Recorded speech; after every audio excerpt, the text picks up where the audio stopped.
Welcome to Freedom with Adam Riojas. Today's a really special day because I'm actually in studio with Adam Noakes, who is currently running for a superior judge here in San Diego County. And I am honored and feel blessed to have him here today. So thank you. And Adam, if you don't mind introducing yourself to our audience. Yes, thank you so much, Pastor Adam, for having me here. You've got a great name.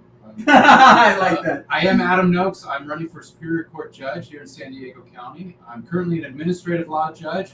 I work for the state of California, Department of Social Services. I've been doing that for the last 5.5 years. It's really been a great job. It's really been a blessing for me. It's a role where I get to sit and actually have the objective search for truth, which is something that really hits me deep inside my core. And I get to apply the law to the facts without taking a particular side one way or the other, and that's something that I really believe in. Prior to that, I was an attorney and worked for a really big law firm doing civil litigation work. Been in San Diego since the beginning of 2013. Wow. Yeah. That is awesome. So let me ask you a quick question, Adam.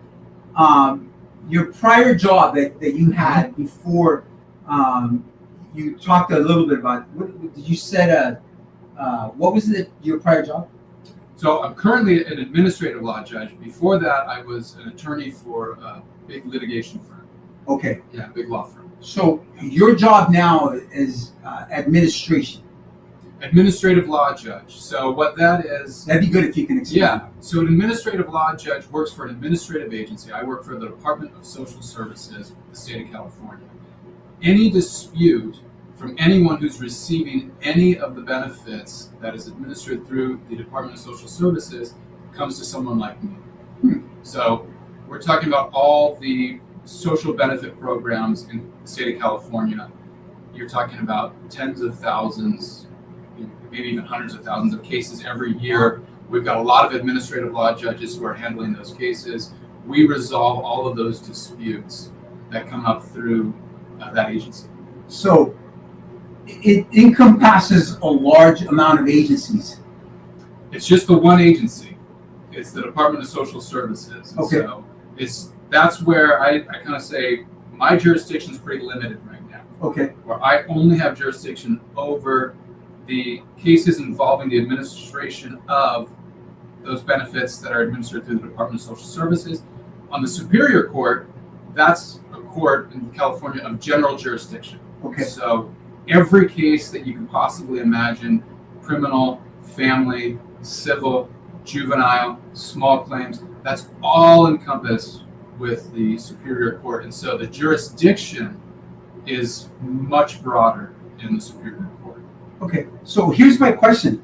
When you become the judge, and I'm believing you're going to the Superior Court, is there a specific area that you are going into? Because there's criminal and there's all these other, or do they tell you, hey, we need you to preside over this case now, and there is no difference, or how does that work? Yeah, so that's a great question. And the way that it works in San Diego County, because we have a lot of judges in San Diego County, there's I think there's spots for 154 judges, even though we don't have 154 yet. Okay. There's a presiding judge, and what will happen, let's say I'm elected, and I will become a Superior Court judge. The presiding judge will then say, okay, Adam, we need you to be in the family court and dealing with family cases, or we need you to be in doing criminal cases. So the presiding judge gets to pick and choose where I will be serving. Wow. And so that's how it works. I'm not running just to be a specific type of judge, but it's really what's needed, and the presiding judge will decide that. And do they give you a certain court that you have to work out of? Because I mean, San Diego has a bunch of courthouses, so they can tell you, go to Vista, go to Santee, wherever the court may be, and that's how that works. Yeah, so I would be assigned to a specific courthouse. I would have my own department at that courthouse, and as long as I was in that particular department, I would be working out of that courthouse. Now, what does happen sometimes is judges are moved around as the need arises, or as you become even more senior and you maybe want to branch out. One of the judges who's a great mentor of mine, Judge Smith, he started out I believe he was doing family for the first few years, and then he was, because of his background, he was doing criminal cases, and he wanted to branch out and do civil cases. He's now doing civil cases, and so as the opportunity arises, you might be given the chance to branch out and do other cases. So let me ask you a question, and I think this is a question for a lot of people. When you have a case in front of you, regardless of what it is there a broad or a narrow space that you get to work within the law? Because I've sat in court cases where same crimes are committed. One guy gets to walk free, another guy gets a year, or another guy gets 10 years. Is there a rule of law, or is it all up to the judge? Well, it's certainly not all up to the judge. You have to follow the law. And so you're applying the law to the facts. And so each case is going to be factually different. And here's sort of a nuance, maybe not a lot of people are aware. When there's a dispute as to what the facts are, that's either going to be resolved by the judge in what's called a bench trial, or by the jury in a jury trial. And so when there's a dispute of facts, which in these cases, especially the ones that you hear about, there's disputes as to what the facts are. That's going to be decided by the finder of fact. In the criminal cases, we're talking about juries. Juries are going to be deciding what the facts were in that case. And the judge, if let's say the defendant is convicted, the judge then will be applying the standards as to what the punishment will be. And so even though sometimes it appears, wait, we have the same crime, and we get a different result, every case is different. Every case is unique. What were the facts that came in? What were the determining issues? And then the sentencing guidelines that were being applied by the judge. But yes, at its core, you get the facts, decide what the facts are, and then you take the law and you take those facts and you marry them together. Okay. So there's a lot of work that takes place. That's right. It isn't as simple cut as some of us would think, because it seems like you have this broad area, but you still have parameters. Right. You still have parameters that you have to work within. I mean, like, my question was, and you answered it perfectly, two people commit the same crime, different facts, but they both have parameters because of the uniqueness of whatever the case was.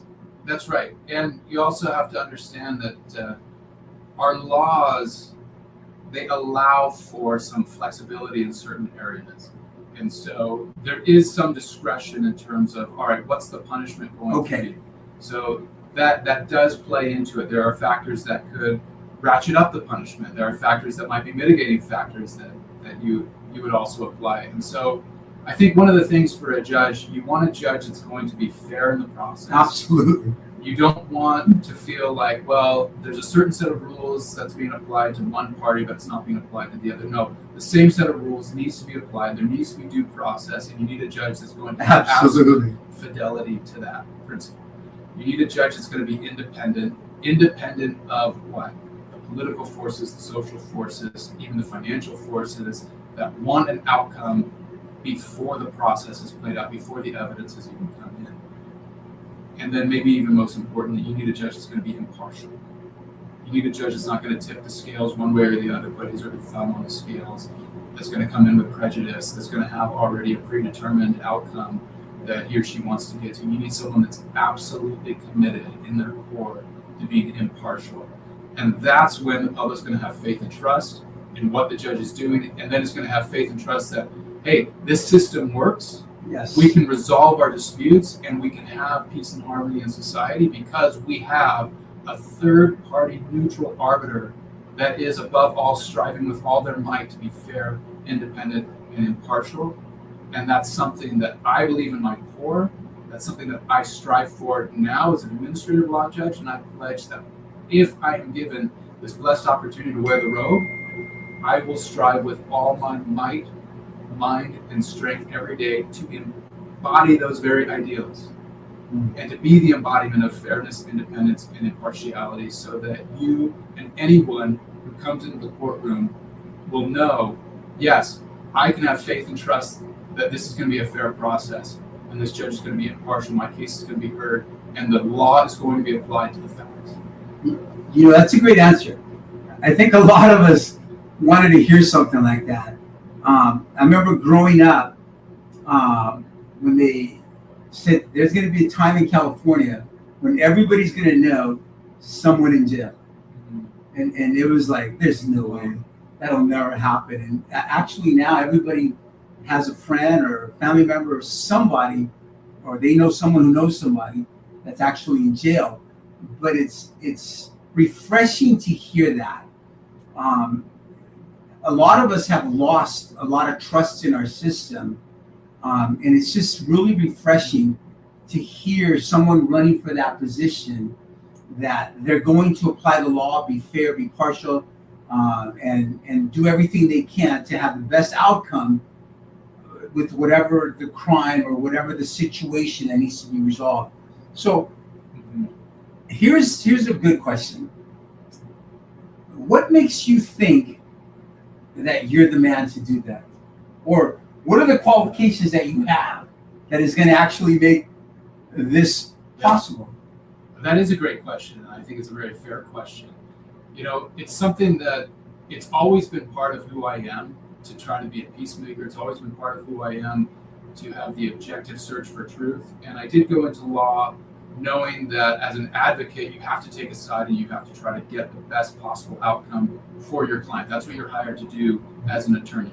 And I went to a great law school. I went to UCLA, and I was a great advocate, and I got great results for my clients.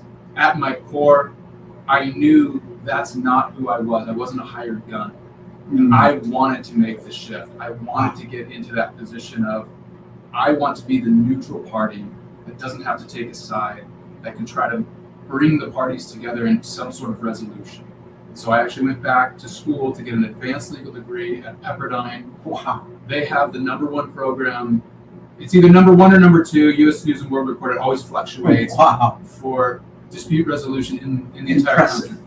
And so I went back specifically because I wanted to get the skills that I needed. I wanted to have the education that was necessary so that I could take off the hat of an advocate and put on the hat of the neutral.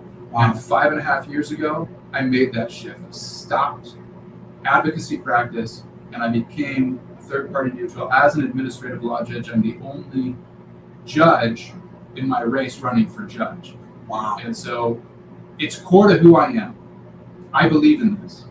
I believe in having a system where you can resolve disputes in this way, and it only works if you have people absolutely committed to it, who are not going to be activists, who are not going to be advocates. And so that's why I believe I've been called to do this, and that's why I believe that I am the right person to do it. You said something really interesting that I heard you say right now. You can be fair and you can be impartial, and because a lot of us build up our own things as we're growing up, and I think that's what people are looking for a judge that can be the fairest and be the most impartial judge without listening to everything outside. And so, man, Adam, that is phenomenal, and I praise God for that. So, you were a missionary. That's right, and you know what? As you were talking, I was thinking, well, some of my life experiences allows me, or it doesn't allow me, but I think really shaped me into that core of being able to be fair and impartial and to see things from another perspective. I was a missionary in Brazil. Wow. And I spent 2 years on the streets talking to people where they were. I didn't grow up in poverty, but I saw poverty. Wow. And I experienced the poverty through other people, and I saw what they live in. And I also saw what happens when you don't have a system that people trust and have faith in. Yeah. And people live in fear, and people live at the whims of those who would do violence over them or who would threaten them. And that's not the society that I want for myself, wow. for you, for my kids, for your listeners' kids. Wow. That's not what we have here, but it's a precious thing. We could easily devolve into that. You mentioned that some people are feeling that, well, the system's not fair. And that breaks my heart. And that's one of the reasons why it's so important that we pay attention to these judge races when we can, and we look for someone that we believe is going to embody that fairness. I 100% agree. How many judges are running for the judge position you're running for right now? There's only 2 of us. Okay. And so because of that, it means that one of us wins in the primary, and that's it. So this is going to be decided here in the next month, less than a month. Wow. It's going to be decided. Wow. And so I'm really hopeful. I think, I think this is a really neat opportunity to try to not just uphold, but to magnify what we can have through this judicial branch.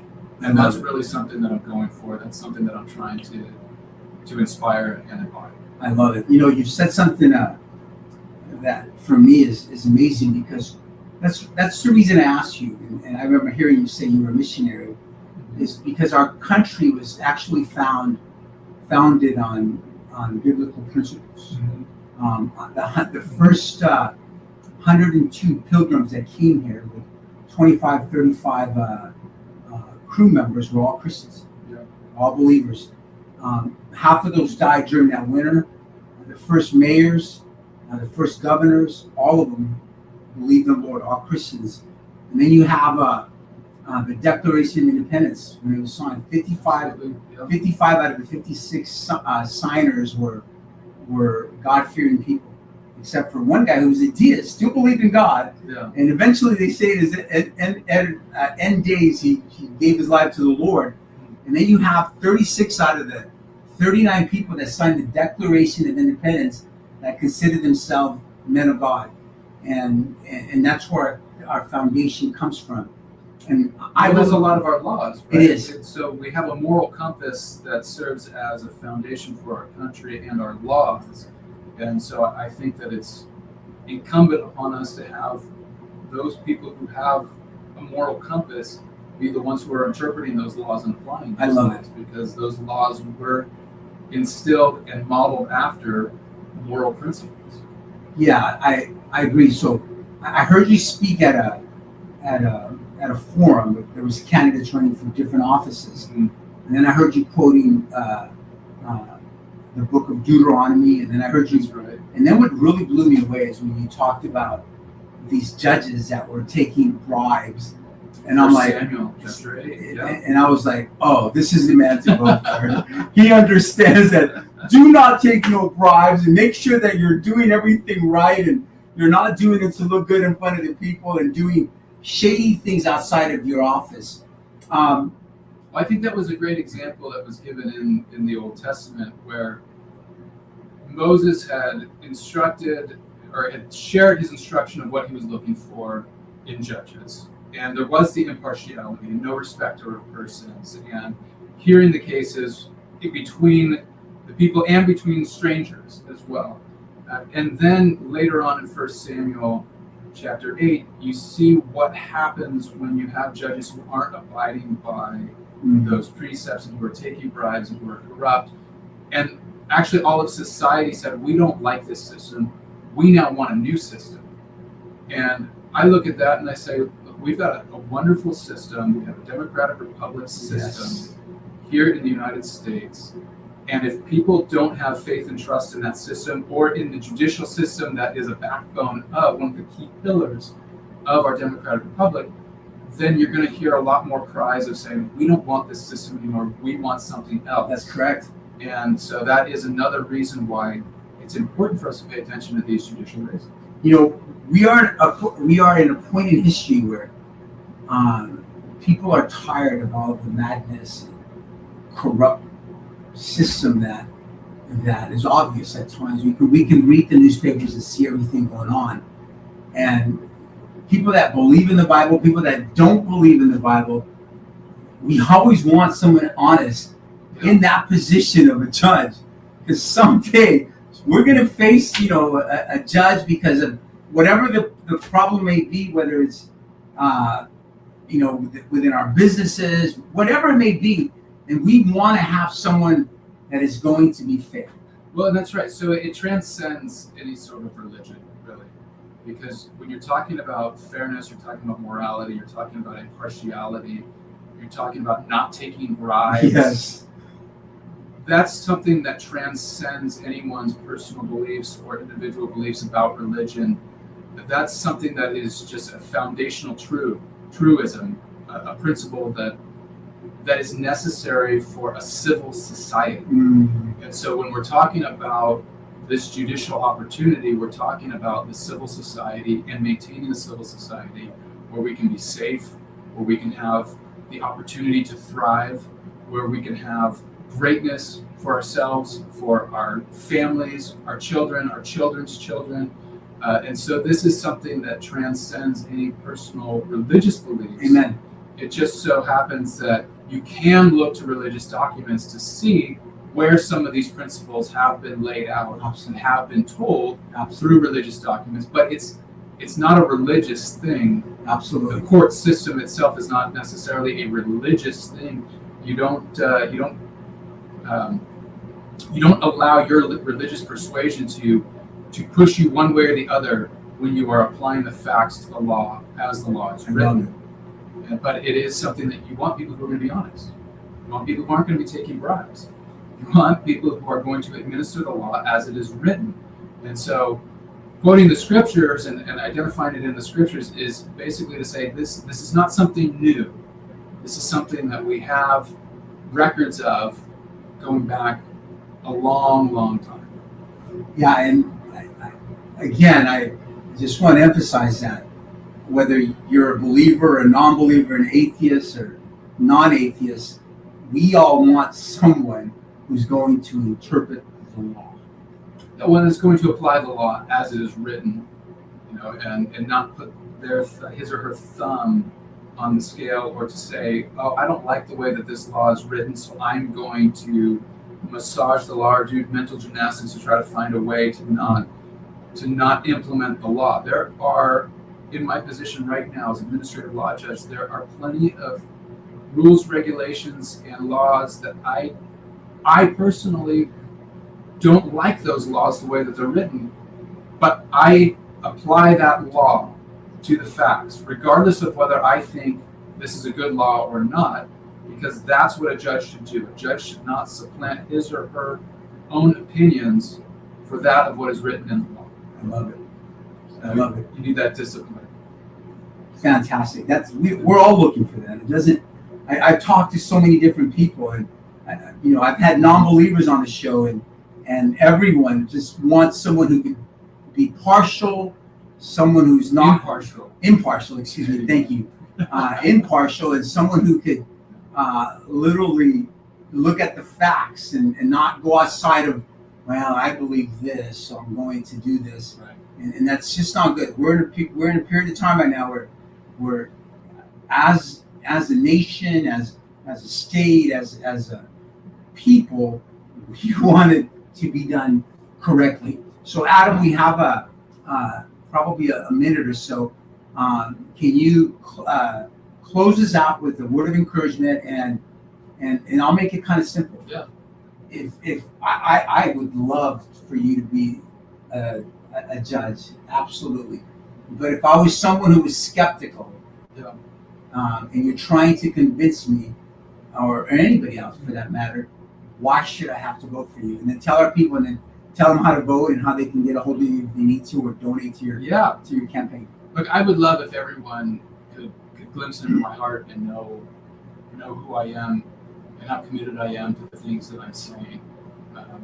One way that you can tell that I'm committed, I've already sworn to uphold and protect and defend the Constitution of the United States, even with my life if necessary. I'm a military veteran, and that doesn't go away. Wow. And so when you're talking about, does this person have the intestinal fortitude to withstand forces that are trying to push things one way or the other, or to say no to these kind of pressures, I can only tell you that, yes, I believe I do have that.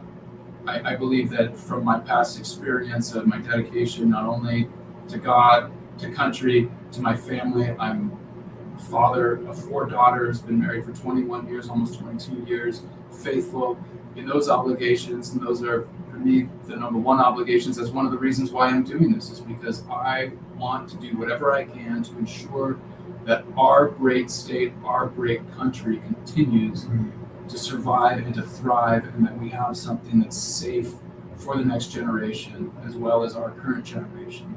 And so if you feel my dedication and my passion and you believe in me, vote for me. That's the biggest thing you can do. It's happening right now until June 2nd. Circle it. If you're in San Diego County, you're getting a ballot that has my name on it, Office 31, Adam Noakes. Circle in that or fill in that circle completely and submit your ballot. Tell other people to do it as well. Tell them that you heard about me, that you listened to me. Tell other people to do it. And if you want to go and donate, that would be wonderful, because that's how we're reaching more people through our digital ads and text message. We've got over 2 million voters in San Diego County. That's a lot of people to try to reach, and we are in a shoestring budget. But even if you just want to go and learn more about me, AdamForJudge2026.com. AdamForJudge2026.com. You can use the number 4, or you can write it out FOR. Both of them go to the same place. AdamForJudge2026.com. That was powerful. And I'm going to tell you that I'm going to vote for Adam Noakes. I think this could be a great beginning of some reformation, whatever you want to call it. But Adam is the right person for this position. I'm voting for him. My wife is voting for him. Not all of our church is voting for him. And I know people that don't even come to church that are voting for Adam. So thank you guys. Thank you for listening to Freedom with Adam Riojas. We love you guys, and we'll see you next time. Woo-hoo! God is good.